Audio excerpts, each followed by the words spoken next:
अथ श्री शिवमहिम्न स्तोत्रम्। श्रीगणेशाय नमः। पुष्पदन्त उवाच। महिम्नः पारं ते परमविदुषो यदसदृशी स्तुतिर्ब्रह्मादीनामपि तदवसन्नास्तविगिरः। अथावाच सर्वं स्वमतिपरिणामवधिगुणन् ममावेशस्तोत्रे हरनिरपवाद परिकर। अतीतपन्थानं तव च महिमा वाङ्मनुषयो अतदव्यावृत्यायं चकितं भित्ते स्तुतिरपि सकस्य स्तोत्रव्या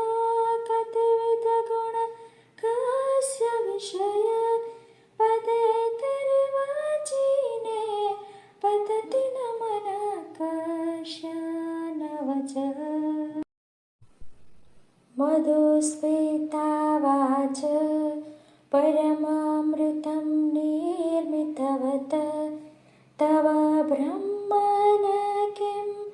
वागपि सुरगुरोर्विस्मयपदम् मम त्वेतं वाणीं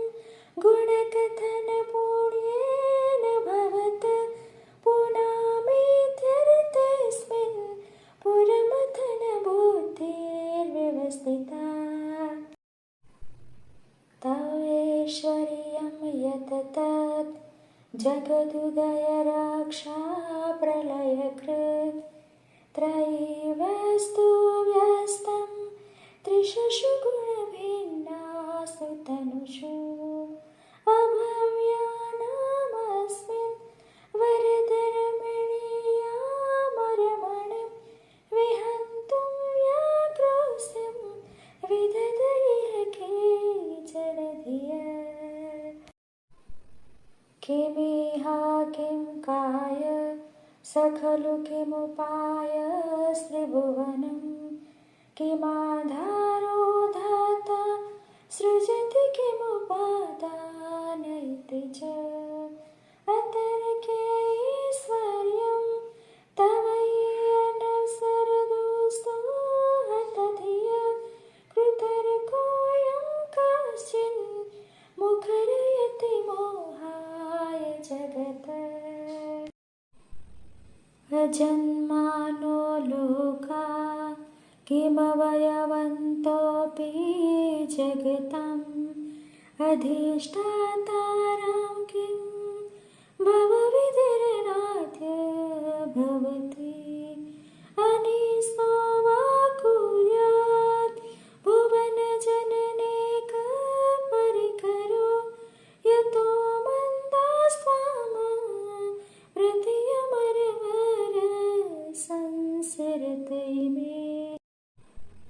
त्रये साङ्ख्यं योग पशुपतिमतं वैष्णवमिति प्रभिन्ने प्रस्थाने परमिदमदपथ्यमिति च रुचीनां वैचित्र्यात् रुजुकुटिलनानापथजुषं नृणामेको गम्य त्वमसि पैसावणैव। महोक्षोखट्वङ्गं परशुरजिनं भस्मफणिन कपालं चेति यत् तव वरदतन्त्रोपकरणं सुरास्तं ताम्रोधिं ददति तु भवद्प्रणीतं न हि स्वात्मा रामं विषयमृगतृष्णा भ्रमयति। ध्रुवं कश्चित् सर्वं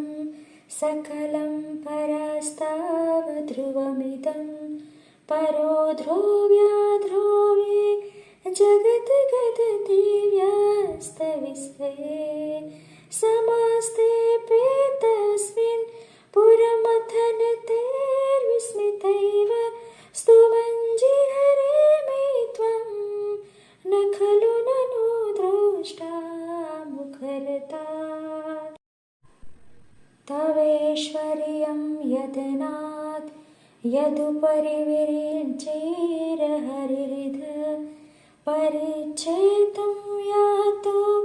अनलमनलस्कन्दवपुष ततो भक्तिश्रद्धा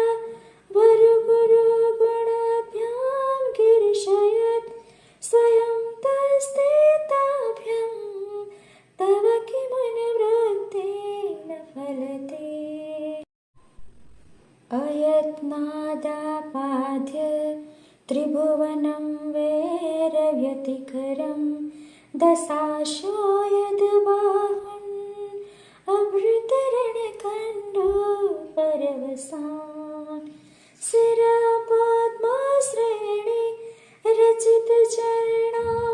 रचितचरणाम्भोरुहबले स्थिरायास्तवद्भक्ते त्रिपुरहरवे स्फोरजितमिदम् अमोष्य तत्सेवा समधिगतसारं भुजवनं बलात् कैलासेऽपि त्वददिवस्तो विक्रमयत् अलभ्य पाताले पयसचलिताङ्गुष्ठशिरसि प्रतिष्ठातव्यासीत् ध्रुवमुपचितो मायति खलु यदरुद्रीं श्रोत्राम्णो वरद परमोचैरपि सतिम् अध चक्रे बाण परिजनविधेय स्त्रीभुवन न ततचित्रं तस्मिन् वरिवसितरित्वादचणयोन् न कश्यपो नत्ये भवति शिरसा त्वय्यवनति अकाण्ड ब्रह्माण्ड क्षयचकितदेवासुरकृपा विधेय शासित्य त्रिनयनविसंसंहतवत् सकल्माषकण्ठे तव न कुरुते न श्रियमहो विकारो मे श्लाघ्यो भुवनभयभङ्गव्यसनिनः असिद्धार्थानेव क्वचिदपि सदेवासुरनरे निर्वन्तन्ते नित्यं जगति जैनो यस्य विशिखा स पश्यानि स त्वम् इतरसुरसाधारणमभृत् स्मरस्वद्व्यात्मानहि वशिषुपाध्या परिभव महीपादाघातात् व्रजति सहसा संशयपदं पदं विष्णोर्भ्राम्यत् भुजपरिकरुणाग्रहगणम् महाद्योतस्थयं यात्य निवृत्तजटताडिततटा जगद्रक्षायै त्वं नटसि ननु मामेव विभुता वियद्व्यापितारा गणगुणितफेनोदगमरुचि प्रवाहो वाराम्य पृषतलघुद्रष्टसेरसिते जगद्वीपाकालं जलधिवलयं तेन कृतमिति अनेनैवानेयं धृतमहिमदिव्यं तव वपु रथक्षोणीयन्ता शतदुते चन्द्रो धनुरथो रथाङ्गे चन्द्रार्को रथचरणपाणिश सरयते दिदक्षोस्ते कोऽयं त्रिपुरद्रोणं आडम्बरवीधि विधर्ये क्रीडन्त्यो न खलु परतन्त्रा प्रबुधिय हरिस्ते साहस्रं कमलबलिमाधाय पदयोर् यदेकोनेतस्मिन् निजमुदहरणनेत्रकमलं गतो भक्त्युद्रेक परिणतिमसौ चक्रवपुषा त्रयाणां रक्षायै त्रिपुरहर जागर्ति जगताम् क्रतो सुप्ते जाग्रत् त्वमसि फलयोगे क्रतुमतं कवाकर्मा प्रध्वस्तं फलति पुरुषाराधनमृते अतस्त्वं सम्प्रेक्ष्य क्रतुषु फलदानप्रतिभुवं श्रुतो श्रद्धां बद्ध्वा कृतपरिकरकर्मसुजन क्रियादक्षो दक्ष क्रतुपतिरधिस्थानभृतं ऋषीणामाद्विजयं शरणद सदस्यासुरगणा क्रतुभ्रेस्तस्तात्वात् क्रतुफलविधानव्यसनिनो ध्रुवं कर्तुश्रद्धा विधुरं विचाराय हिमका प्रजानाथं नाथ प्रसभम्बिकं स्वां दुहितरं गतं रोहितभृतं रिरमयि सुवृषस्य वपुषा धनुष्पाणिर्यातं दिवमपि सपत्राकृतममुं त्रस्तं तेऽद्यापि तजति न मृगव्याधारवश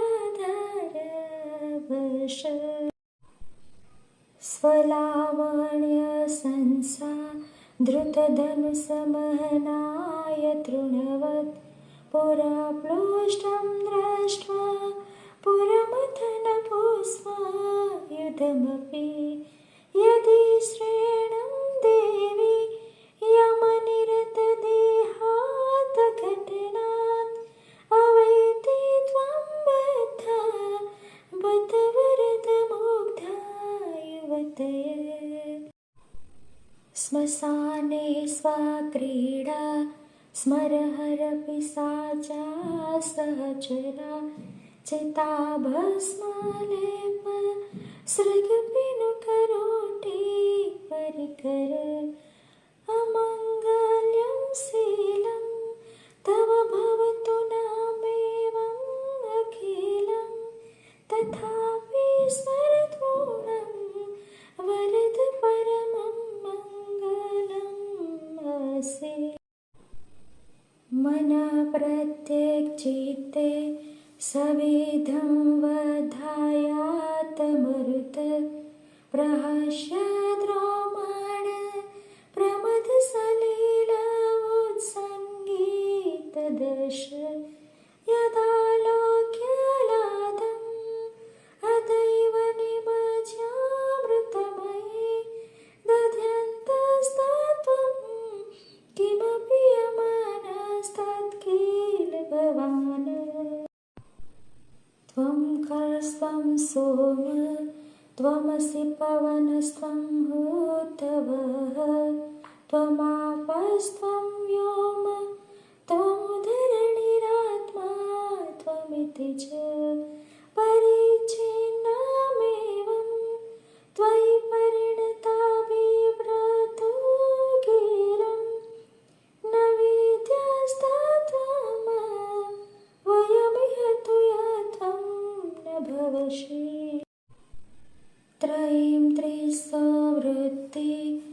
त्रिभुवनमतो त्रीनपि सुरान् अकारादवर्णे त्रिभिर्भिदत्तेन विकृते तुरीयं ते धामं ध्वनिभिर्वरुन्धानमणुभिः समस्तं यस्त्वं त्वं शरणदगुणात्योमितिपदम् भव शर्वो रुद्र पशुपतिरथोग्रस्तमहान् तथा भीमेशानो इति यद्विधानाष्टकमिदम् अमुस्मिन् प्रत्येकं प्रवचरति देवश्रुतिरपि प्रियायास्मि धाम्ने प्रवहितनमनस्योऽस्मि भवते नमो नेदिष्ठाय प्रियदवदविष्ठाय च नमो नमोक्षोदिष्ठाय स्मरहरमहिष्ठाय च नमो वर्षिष्ठाय त्रिनयनयविष्ठाय च नमः सर्वश्वेते तददमिति सर्वाय च नमः बहलरजसे विश्व उत्पतो भवाय नमो नमः प्रबलतंसे तत्सहारे हराय नमो नमः जनसुखकृते सत्त्वोद्रिक्तो मृडाय नमो नमः प्रमस्य पदे निस्त्रे पुण्ये शिवाय नमो नमः कुशपरिणति चेत् क्लेशवश्यं क्वचेदं कवच तव गुणसीमोल्लङ्घिनी शश्वदृष्टि इति चकिदं वन्दे कृत्यमां भक्तिराधात् वरदचरणयोस्ते वाक्यपुष्पोपहारम् असितगिरिसं स्यात् कज्जलं सिन्धुपात्रे सुरतरुवर्षाखा लेखनी पत्रमुर्वी लिखति यदि गृहीत्वा शारदा सर्वकालं तदपि तव गुणानाम् ईशपारं न याति असुरसुरमुनीन्द्रैर्हर्षितस्य इन्दुमालैर्ग्रथितगुणमहिम्नो निर्गुणस्यैश्वरस्य सकलगणवरिष्ठ पुष्पदन्ताभिधानो रुचिरमलगुरुते स्तोत्रमेतच्चकार हर हर नवाद्यं दुर्जटे स्तोत्रमेतत् पठति परं भक्त्या शुद्धचित्तपुमान् स भवति शिवलोके रुद्रतुल्यस्तथात्र प्रचुरतर्धनायो पुत्रवान् कीर्तिमान् च महेशानो परो देवो महिम्नो न परास्तुते अघोरानो परो मन्त्रो नास्ति तत्त्वं गुरो परं दीक्षादानं तपस्तीर्थं ज्ञानं यागादिकक्रियाः महिम्नस्तौ पाठस्य कलां नार्हन्ति षोडशीम् कुसुमदसननाम सर्वगन्धर्वराज शशिधरविर्मौलेर्देवदेवस्य दासः स गुरुनिजमहिम्नो भ्रष्टेवासरोसात् स्तवनमिदं कार्ष्यति दिव्यदिव्यं महिम्न सुरवरमुनिपूज्यं स्वर्गमोक्षैकहेतुं पठति यदि मनुष्य प्राञ्जलिर्नान्यचेतः व्रजति शिवसमीपं किन्नरे स्तूयमानः स्तवनमिदं मोघं पुष्पदन्तप्रणीतम् आसमाप्तमिदं स्तोत्रम् पुण्यं गन्धर्वभासितम् अनोपम्यं मनोहारी शिवम् ईश्वरवर्णनम् इत्यसा वाङ्मयी पूजा श्रीमच्छङ्करपादयो अर्पिता तेन देवेश प्रियतां मे सदा शिव। तव तत्त्वं न जानामि कीदृशोऽसि महेश्वर यादृशोऽसि महादेव तादृशाय नमो नमः। एककालं द्विकालं वा त्रिकालं यः पठे नर सर्वपापविनिर्मुक्तः शिवलोके महीयते। श्रीपुष्पदन्तमुखपङ्कजनिर्गतेन स्तोत्रेण किल विशरेण हरप्रियेण कण्ठस्थितेन पठितेन समाहितेन सुप्रणीतो भवति उत्पत्तिर्महेश इति श्रीपुष्पदन्तविरचितं शिवमहिम्नस्तोत्रं सम्पूर्णम्।